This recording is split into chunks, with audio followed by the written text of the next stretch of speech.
이번 번외편 5번째는 미국 과학 대중지 사이언티픽 아메리칸의 최신 사호로의 양자항해라는 제목으로 표지 논문으로 실린 철새가 장거리 이동을 하면서 양자 효과를 어떻게 이용하는가에 대한 최근 연구 결과를 소개하였는데, 이에 대하여 설명하겠습니다.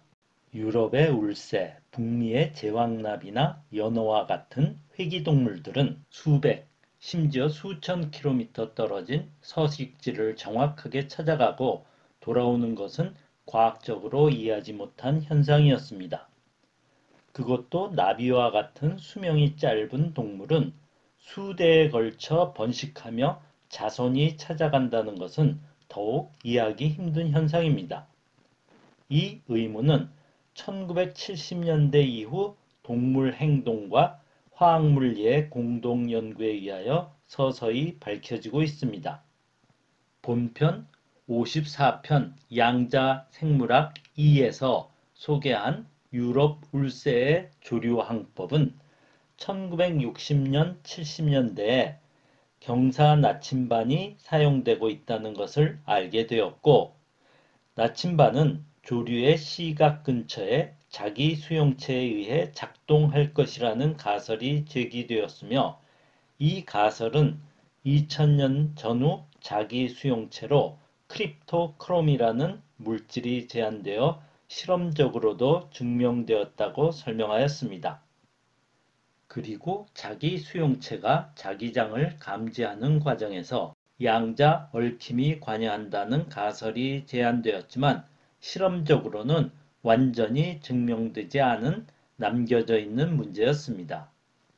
1845년 창간되어 180년 이상의 역사를 가진 미국에서 가장 오래된 대중적 과학 월간지인 사이언티픽 아메리칸 최신 사호로에 2000년대 이후 가설로 남겨진 양자 얽힘의 메커니즘을 밝히는 과정의 해설이 연구를 직접 주도했던 두 저자 호르와 무리첸에 의해 설명하는 논문이 실렸습니다. 철새가 항해를 할 때 여러 종류의 방향 정보를 사용합니다.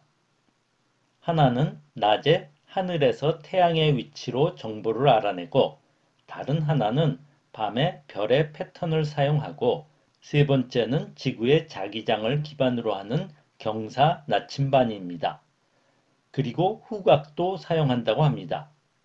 북극성 주변에 야간 자전을 관찰하므로 새들이 첫 이동을 시작하기 전에 북쪽을 찾는 법을 배우고, 내부 시계로 태양 나침반을 보정하고 냄새로 이전에 방문한 장소를 인식하게 된다고 합니다. 새의 시각과 후각에 대한 생물리적 메커니즘은 연구를 통하여 대부분 밝혀졌습니다. 그런데 자기 나침반의 작동 원리는 완전히 이해하지 못하였는데, 이미 제안된 크립토크롬 내 양자 얽힘의 메커니즘을 밝히기 위한 연구가 지속적으로 이루어졌고, 최근 연구 결과에 대하여 논문에서 설명합니다. 54편에서 울새의 나침반은 우리가 보통 사용하는 방향 지시만 가능한 나침반이 아니라 지구 자기장의 축과 지표면이 만드는 각도를 측정하는 경사 나침반이라는 것을 설명하였습니다. 지구 자기장의 감지는 주변의 초당 수백만 번 방향이 바뀌는 약한 자기장에 의하여 방해를 받을 수 있습니다. 또한 밤에 매우 약한 별빛에서 항해를 하는 것으로부터 자기 나침반은 비록 약하더라도 빛이 필요하고, 따라서 시각과 자기 감지 사이에 관련이 있다는 것을 암시합니다. 1978년 당시 괴팅겐 막스플랑크 연구소의 슐테는 나침반은 매우 짧은 수명의 전자 라디칼 쌍에 의한 자기 감지의 화학적 변화를 수반한다는 가설을 제안하지만 주목받지는 못합니다. 라디칼은 화학 반응 과정에서 매우 짧은 시간 동안 존재하는 중간체로 홑 전자를 가지고 있기에 전자 스핀에 의하여 자기장에 민감합니다. 한 개의 분자나 원자 내에 전자가 한 에너지 상태의 쌍으로 존재하면 파울리 베타 원리에 의하여 스핀 방향은 서로 반대로 존재하고, 즉 업과 다운이고, 이를 단일항이라고 합니다. 전자쌍이 다른 상태에 있을 때는 업과 다운의 단일항 이외에 업과 업 또는 다운과 다운의 상태가 가능하고, 이를 삼중항이라고 합니다. 일반적으로 한 분자 내에서는 단일항이 일반적으로 안정하지만 예외적으로 산소 분자는 삼중항이 안정한 상태이고, 따라서 자기장에 끌리는 상자기성을 갖게 됩니다. 어떠한 조건에서 라디칼 쌍이 만들어지면 단일항 상태와 삼중항 상태 사이의 에너지 차이는 매우 적어 두 상태를 빠르게 왔다 갔다 변환할 수 있습니다. 이를 양자 비트라고도 합니다. 논문에서는 양자 월츠라 표현하였는데 1초 내지 수 마이크로초당 100만 번 정도를 왔다 갔다 할 수 있습니다.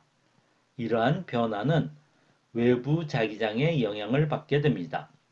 슐테는 이 변환이 매우 약한 지구 자기장의 영향을 받을 수 있기 때문에 경사 나침반으로 작용할 것이라는 가설을 제안한 것입니다.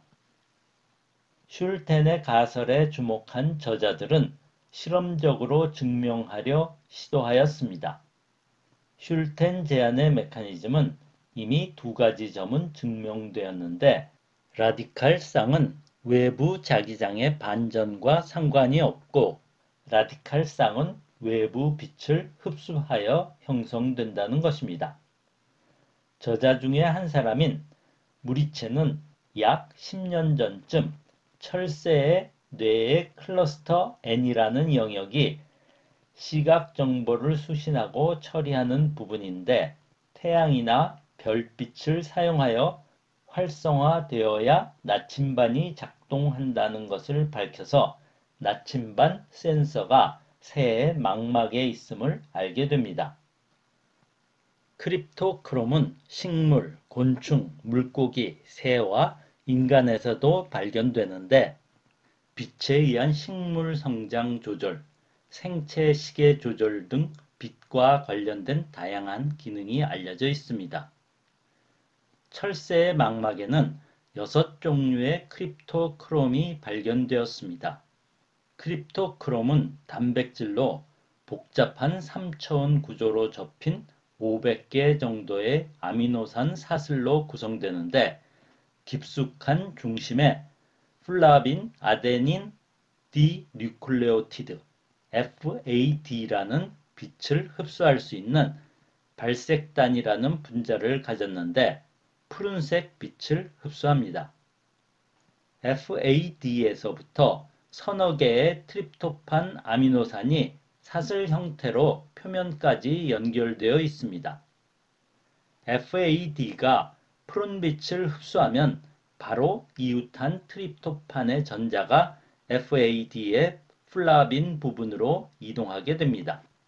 그리고 두 번째로 이웃한 트립토판의 전자를 첫 번째 트립토판이 끌어당기면서 트립토판 사슬이 전자를 이동시키는 와이어처럼 작용하여 크립토크롬 중심의 음전하의 FAD 라디칼과 약 2나노미터 떨어진 단백질 표면에 양전하의 트립토판 라디칼이 되어 라디칼 쌍이 만들어지게 됩니다.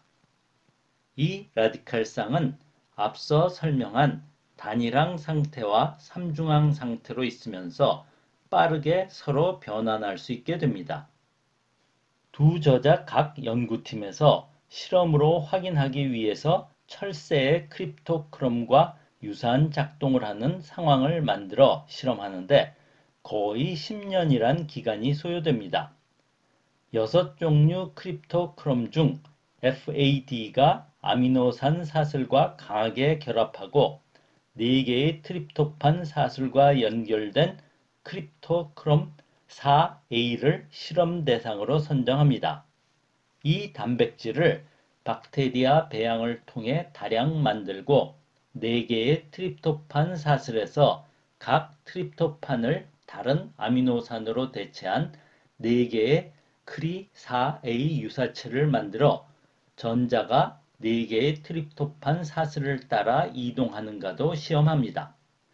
만들어진 시료로 옥스포드의 물리화학 연구팀은 레이저 기반의 연구시설을 이용하여 전자이동의 효율성을 실험하여 세 번째와 네 번째 트립토판이 FAD 라디칼과 쌍이 되면 자기 감도가 높다는 것을 알아내게 됩니다.